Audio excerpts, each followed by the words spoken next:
Time for the weather now with Susan Powell. Hello, Susan. Yes, and winter it very much is, actually, George. Snow again to start our forecast this evening. The Met Office has severe weather warnings in force at the moment across northern England and the southwest of Scotland for heavy snow. What we've got outside at the moment across the UK, you can see the outline of the country there. It's cold air sitting to the north, a big pond of it squishing across from Europe. Further south from the Atlantic, milder air coming in, and where the two meet, the boundary line, is our weather front, and it's where this has been moving today that we've been seeing the snow. So across Northern Ireland, and the front tonight is going to go across northern England and up into Scotland, taking snow in its path.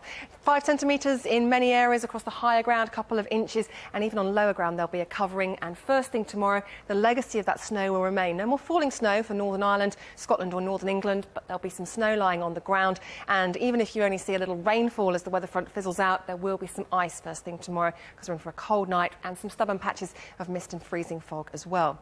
Now, further south, different story, milder air coming in here, so a lot of cloud to start the day across central and southern areas of England. Patchy outbreaks of rain for East Anglia, the East Midlands and the South East. Head towards the southwest of England and Wales. The rain a bit more meaningful, more persistent, heavier, and quite a breeze picking up here as well. But just look at the temperatures, very different to those across the northern half of the UK, 5 or 6 degrees to start the day. And it's this milder air that we saw sitting to the south of the UK that is eventually going to win out. It keeps pushing its way north across the UK on Thursday, just perhaps still cold enough for the southwest of Scotland and northern England to see a little snow on the highest ground. Elsewhere, outbreaks of rain, sunshine for the far north of Scotland, but it stays chilly here. It's to the south the milder air comes in, and it keeps on coming for the end of the week as well, pushing its way accompanied by rain further north and eastwards. Still some snow on Friday for Scotland.